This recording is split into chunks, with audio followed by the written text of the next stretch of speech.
Hello, everybody. My name is Kevin Deming, and welcome to my podcast called Perspective Matters.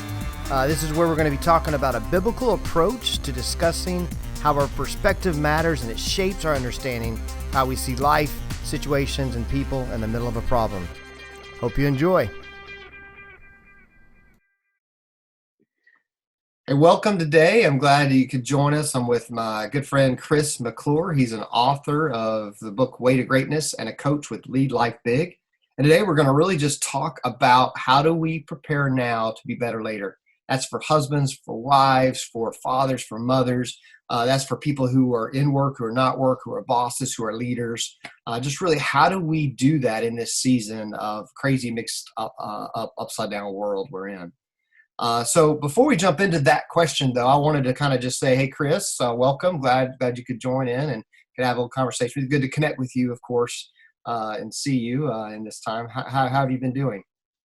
Yeah, we're doing well, actually. And it's great to do this. I think that it's funny because I think the whole world has been introduced to this phenomenon called video conferencing these days. Yep. And so it's pretty amazing. But actually, we're doing well. Our family has stayed healthy, which is awesome. Adjusting to the e-learning, adjustment for school right now. My wife's a teacher, so she's having to do things a little differently. Our kids are adjusting and, just trying to stay positive. And one of the things I've realized through all this, that our kids are just kind of following our lead, so I think that's really important. I talk to leaders all the time about this, that, followers go as the leaders go. And I think it's true because, kids go as their parents go, or their coaches go, or their teachers go. And so that's kind of what I'm seeing with us is, we're just trying to take everything in stride and keep doing what we need to do each day. And been actually amazed at how our kids are 13, 11, and 9. So I think they're kind of in this sweet spot right now, because I've talked to people who have little kids and they're going crazy. Mm-hmm. And I've talked to people who have older kids that are like 20 somethings, college age and beyond, that feel like, my freedom as a young adult is being hindered. And so they're struggling. Right. And so I'm really feeling grateful where our kids are right now, because they're bummed that they're not playing soccer or baseball and with their friends on one level and at school. But at the same time, it's like this big extended spring break and they're just happy to not be doing schoolwork at the level they were. Yeah. And at some point, I think for us, we're kind of in that few weeks. So it just feels like an extended break. But at some point, It's going to move from, this just isn't spring break. It's different. It's a new normal. I know, for me, I have a college student, like you said, but I also have a senior in high school. And, there's no prom. There's no graduation probably right now. There's no, it's interesting. Like the kids, especially in his situation, he walks out of school one day and he may never see a lot of those people again. For a lot of kids, they do get to go back next year, hopefully, and all that. But yeah, it's just a crazy world we're living in. So how families are adjusting this has been different. It's been different for every family. It's different based on age, like you said. So it has been a little different. But also, in the idea, you are an author of the book called The Way to Greatness. I would tell us a little bit about the book. What is it about? Yeah, so really the book, it's interesting. I got connected a few years ago to this community of authors through my publisher and my author coach. And I started to be around these people that had these incredible messages that were helping a lot of people. And I found myself really asking God, like, what is my message? Like, what is the thing that you want me to help people with? And I really wrestled with that for a while. And actually March 30th, just a few days ago, was 2 years, the 2-year anniversary of when I literally was sitting right here in my office. I spun around in this very chair and went to my whiteboard and wrote down 5 choices or 5 ideas that God had given me. Because so my business is my LLC is Lead Life Big, and big stands for Be Intentionally Great. And I was working on this website redesign project. My web designer was asking me just some questions about just kind of messaging and how to help me with it. And I really started to be like, God, what does it truly mean to lead a great life, to be intentionally great? And one of my favorite verses is John 10:10, where Jesus says, the thief comes only to steal and kill and destroy, but I have come to give them life to the full. Some versions say rich or satisfying, abundant life. And that became kind of my life message, I think, that God was kind of framing this in. And so GREAT stands for God-centered living, relational health, enthusiastic mindset, asset stewardship, and time maximization. And what I realized is he gave me those 5 statements, that they were really 5 choices we make. And they're the 5 choices that I see us as human beings wrestling with, dealing with all the time in some way, shape, or form. And most of our challenges fall into one of those categories because it's about faith, it's about relationships, it's about our mindset, it's about managing our resources, whether that be money or possessions or our health, and then time. Time is our most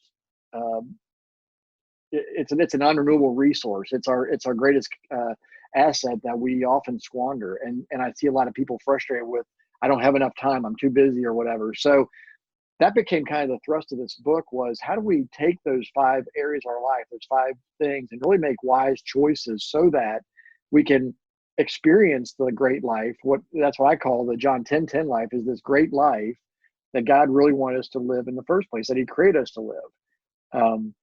And so that's really the premise of the book. And so the book has these 5 choices, and each of these 5 choices, there's a 5-step action plan to walk you through how do you go from where you are to where you want to be in each of these 5 areas. Mm-hmm. And so it's very practical. I'm a coach at heart. And so the book is a coaching book. I was actually just talking to a friend of mine today. I mean, it's full of questions. And actually I had to create a digital workbook for it, because I had advanced readers going, there are so many questions in this book. I need something to write this down on, not mm-hmm. just, have. And so I created a workbook to kind of be a companion to this. But it's really a coaching book because there's a lot of questions that's processed through and a lot of exercises to do.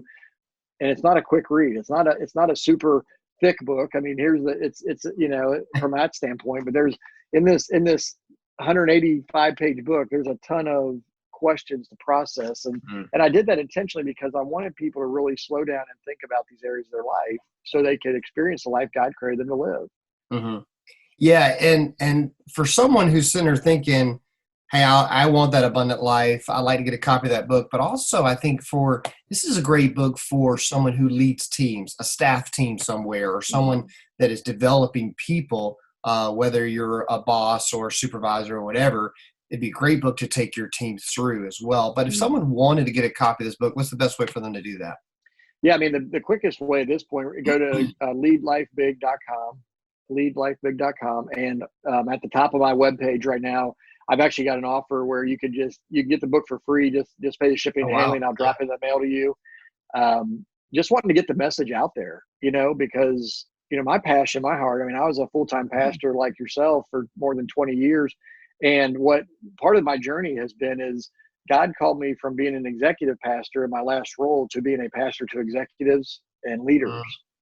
So it kind of like you kind of flipped the script on me a little bit. And so very involved in our church, still very involved in, I'm on our preaching team at our church and rotate in on that. But now my day job, so to speak, is really coaching business owners, executives, and individuals who want to just really up-level their life and their leadership. Yeah, that's great. So with leadlifebig.com, that's your website. You are a coach as well as an author, but with that, what is, for someone who may not know what coaching is or what that you would actually be doing with that, explain a little bit about what that looks like for people. Yeah. So I didn't know what coaching was either, as far as I knew what it was in theory, I guess, but not by name when I first started this journey about 5 years ago. Coaching really is a partnership that you have a guide that helps you really think through different areas of your life, your leadership, so that you can go to that next level. And so I've heard it called a thinking partner. I've heard it, sometimes it's, you just need somebody just a little bit further ahead of you to tell you what the next best steps are to help you get there. Sometimes you just need somebody to help you kind of process through the challenges or opportunities you have in front of you. And so that's mostly what I do is, as an executive coach working inside companies and with small business owners, most of the time it's looking at personnel, the people side of the business. How do I help myself become a better leader? How do I help develop a better team? How do I help deal with people challenges? But on more of a personal side, because I kind of have 2 branches to what I do. I've got the executive leadership side, and then I've got more of the personal life side, I'd call it. But and that's where kind of my book really plays into for a lot of people, is helping them just look at these 5 areas of their life. And, how do I get better as a husband or a wife? How do I get better, with my finances and my resources? How do I get better to, learn how to use my time so I'm really not wasting and squandering it? So walking through each of these choices and, so that's kind of, it's just helping people really go on a journey. And that's kind of the metaphor that I've really kind of embraced, is it's like everything we do is kind of like climbing a mountain or going on a hike. And you have to take the next step. And the next step right now might be easy, or it might be hard. And then there's a next step after that, and the next step after that. So being a coach is helping you take that next step so that you can really go farther faster, because you're not trying to figure it out on your own all the time. Mm-hmm. Yeah, and that's great, because I know for us, kind of that's hitting right where we want to go with the heart of today's conversation. Mm-hmm. I've been thinking a lot about. I started the Facebook page here, perspective in a pandemic, partly because I had the virus and it changed my view of things, and people wanted to know a lot about it. But during this time, our perspective when our circumstances are not what we think is really important. It shapes how we act and who we are and all those things. And so I know we talked a little bit, and we kind of been talking a little bit about this idea that typically there are kind of 2 kinds of people right this minute, and probably more than that. But some of us are taking this season and just saying, I want to hit the pause button. I'm not going to do anything. I'm just going to get by, get through, can't wait. All I can wait is till we get to when it's over. And with that, and I get that perspective, maybe they're struggling with worry or fear or anxiety or some of those kind of things. And for them, it's just in their mind, they want to get through the next spot. But then there's another kind of person who I think you're going to be really targeting just a minute with, and says, hey, I don't want to waste the wait. I heard that phrase from someone recently, is idea of, we don't want to waste the wait. An idea of, in that, what do we do with that? So for me, I'd love to kind of hear from you on, why would it be important for someone to move from, I'm just hitting the pause button, I'm just getting by, I just want to get through it, to, hey, how can I prepare now to be better later? Yeah, absolutely. Well, one thing that just even it's kind of my mind is, as you're asking that question, is, while I would say, I hope that we would want to grow during this time, I also want to encourage people to also rest during this time. Good point. One of the things that I've noticed that about just our society, myself, our family, right, that the first week or two, especially, of this journey of really hitting that, being stuck at home, so to speak, or feeling, very isolated, and, to try to stay healthy and keep others healthy. There was like this busyness detox that and I find this in myself sometimes, where I've been running hard and hot for too long. And when I slow down, like my body physically, I have physical feelings in like jitteriness, that I'm like busy, and now you're making me stop, so they're resting right now is, I think, very important. Let's take advantage of the time to rest. That's part of not wasting that waiting period, I think. So that may feel like pausing on one hand, but it's actually very intentional. So that there's that. The other angle that I've been talking to a lot of people about, to your point, is, I think that the bottom line is, our world will never be the same in different ways, and that's not a bad thing. I know right now we have concerns about our economy or our personal finances, or job situations. I mean, those are real things. Health concerns, obviously, that's driving this. But there's this other side of, in this time, for me, it's like, I've had people say, I don't have any new free time. I'm like, well, do you really not? Because even if you're working your job, are you really going about your days the same way? Are you really going out to eat, or to the sports fields, or practice, all these things that you were doing? I think that some people are not really thinking about the margin that they do have, because maybe their job hasn't really changed they're still an essential worker out there. But for like us, baseball season is on hold, soccer season's on hold. So at minimum, we have the evenings free that we didn't have before when we were going to practices and games. So what do we do even during that as a family to get better? For us, we hang out a lot more than we normally would. we're eating dinner around the table a whole lot more than we would this time of year Hmm. normally, because we're normally like trying to figure out when are we going to eat between practices, and my wife going one direction with one kid and I'm going another, and what do we do with our third, and like who's going where. But then there's this other side of personal growth and development. No matter what your job is, no matter whether you have your own business or whether you're an employee at a company, this is an opportunity for us to grow and invest in ourselves so that when normal comes back, whatever that looks like, we are more valuable to our profession, to our organization, to our clients and customers. And Yeah. that's really where I'm choosing to be, is like I've invested and really made a choice that for the month of April, for me, for my own business, I really needed to study marketing more. I needed to understand marketing because I came from a ministry background that was never a thought that I really thought too much about. And now I've got a business where I'm trying to get my message out there with my book and my coaching programs and all this. That's just an area that I need to grow in. And so for me, I'm diving deep right now in that area. So I'm just trying to help people think about what's at least one area that you can use this time to get better in, whether it be like you said, be a spouse, be a parent, be a work, an employee or a leader, whatever the thing is. Go deep for a while in that, and just do some reading or do some, watching videos or listening to podcasts or take a course, whatever the thing is that can help you. Yeah, and as you kind of look at that, it is a fact that our normal, what we were doing, uh, it is going to be different. I think that's a perspective that, Mhm. but in that, we should always be seeking to grow because I think you find that value and purpose anyway.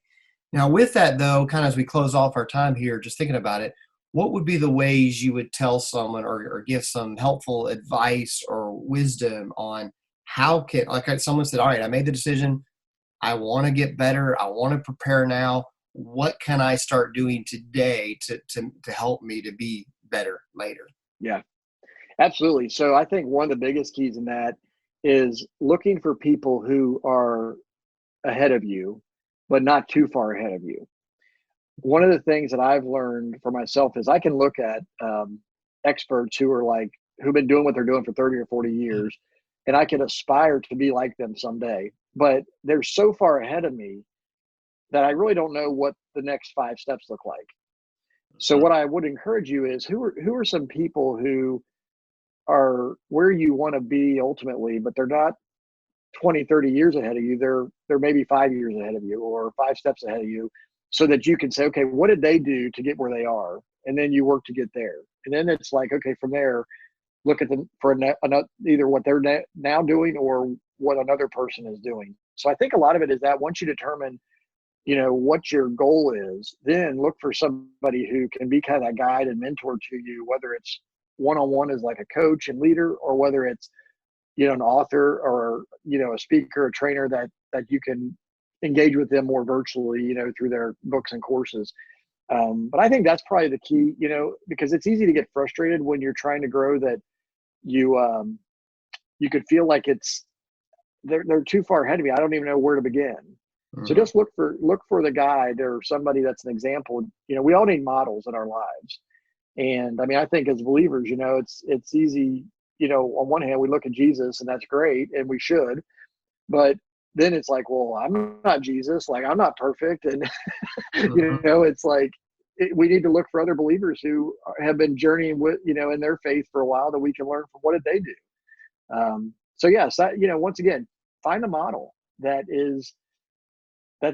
can really, I guess, make it reasonable for you to follow, and then I think you'll be more encouraged to keep moving forward because you won't feel like it's so far off. Yeah. Yeah. And I think as we're kind of going through this time here and thinking, one of the things I really liked about what you said earlier is kind of the reason why you even wrote the book, is you were looking for that. What is the thing that resonates with you, that based upon your story, your life, what you've learned, that you want others to know? I think every single Yeah, person has that. We all have that one thing, and maybe there's more than one thing, but there really is one or two or three things that really resonate with us that we just want people yeah, to know.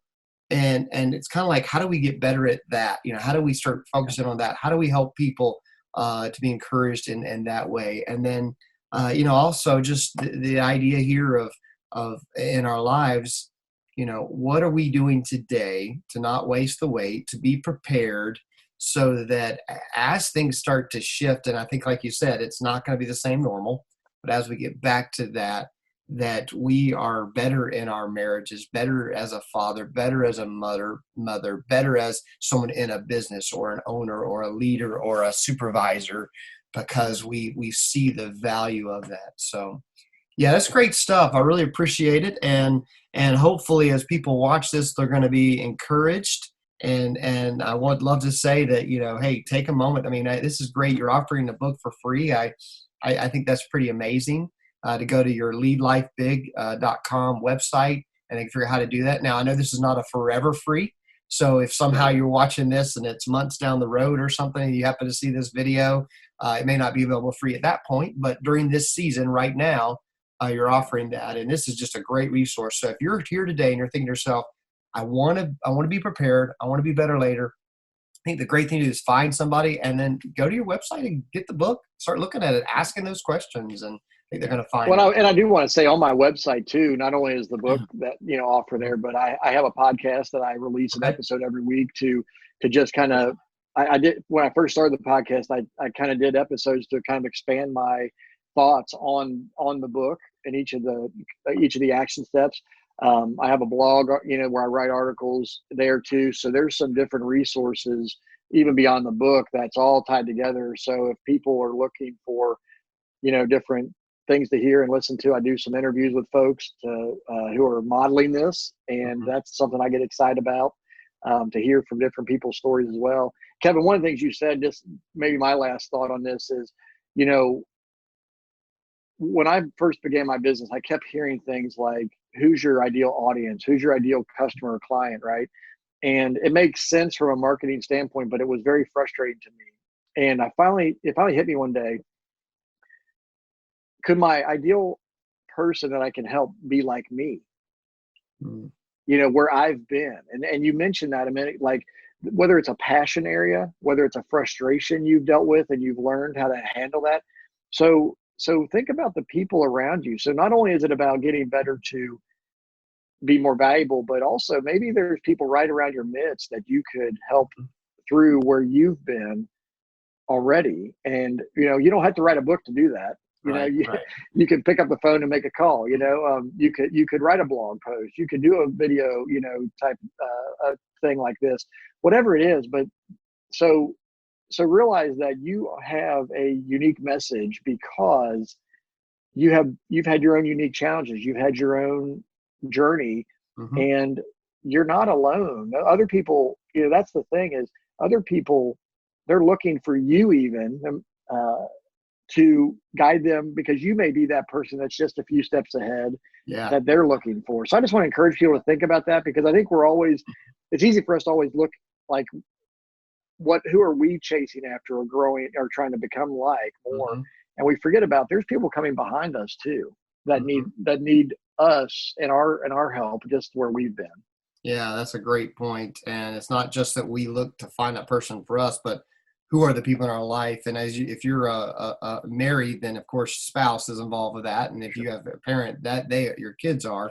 But yeah, there are other people in your world and that you can encourage to be part of and stuff. Well, I really appreciate the time connecting with you and chatting with you again. And yeah, I get your blogs every day, and you can also find you on social media, where I know that you're constantly posting helps and encouragements and leadership and life on a regular basis. I've been really encouraged by a lot of things you've been sharing and saying. So thanks, man. Appreciate you. And look thanks forward for to this again soon. It's been fun.